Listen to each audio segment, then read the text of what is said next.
Assalamu alaikum everybody. I'm finally going to do an update on my Revert story. It's going to be a quick, long story short type of thing. I met Saudis that were studying here in Australia, and over time we became friends, and then we ended up becoming housemates, so we were all living with each other.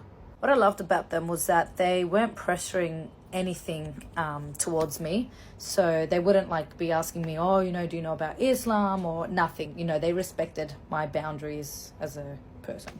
And then the big change came. So lockdown happened, and then Ramadan had come through. I've always wanted to experience Ramadan, especially back when I used to work at Roxburgh Park McDonald's. I was a manager there for many years, and the only reason why I didn't do it was because there was always nuggets and fries in front of my face that I never had the strength to want to actually fast. And also, I didn't have Muslim friends either, close friends that could help me. And back then, none of the Muslims, they obviously didn't educate me. I didn't ask questions about them. So it was just I didn't have any motivation to it. Roxburgh Park Macca's is a halal store, by the way, so that's why I mentioned that. So I was I want to experience Ramadan. So I somehow managed to complete the whole month. I don't know how, and I hadn't even converted then either. But I had started asking questions. What is Ramadan? What's the purpose? And when they told me it, I fell in love with it. So the fact that we're doing this to experience what the people in need don't have, I thought that was just so purely beautiful. So then I started to read the Quran, and I think it was possibly over a 3-month period. That was when I managed to finish reading the Quran, but it was maybe halfway or just over halfway of reading it.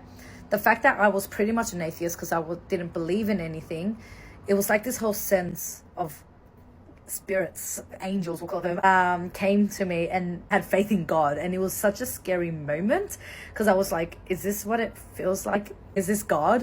It was very scary for me, but I definitely knew that that was God showing me that he was there.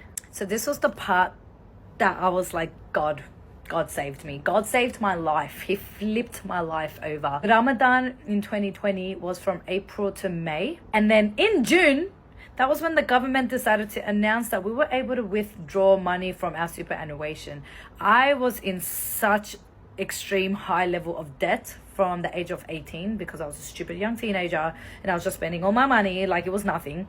And then I became broke because of that. I was living off paycheck by paycheck. And then the government decided to announce that we can withdraw money from our super. And I was subhanallah. I didn't say that because I didn't know what that was back then. But thinking of it now, subhanallah, that was God saying, here, I'm going to save you now. You are going to restart your life. And I paid off all my debts. I have never felt so happy in my life. 2020 to me was the worst year of my life because I was in deep depression and just spending my money on all the haram that I could. But it was also the best year of my life. And another moment that made me truly believe that God is real was I found out the information about the last 10 days of Ramadan, how important that is, and that one of those days you'll be rewarded times million. I was broke, but somehow I still kept donating every single day. I was donating $10, $20, sometimes even $50. Even though I was so low on money, I was stuff it. First of all, it was mainly to help the people in need, of course. But just knowing that, I was you know what? Let's just give it, and inshallah I will be rewarded. And you know what? God blessed me. He blessed me and he cleared all my debts. So guys, I cannot exaggerate how much God will save you if you really, really put your trust and faith in him. And that's my conversion story.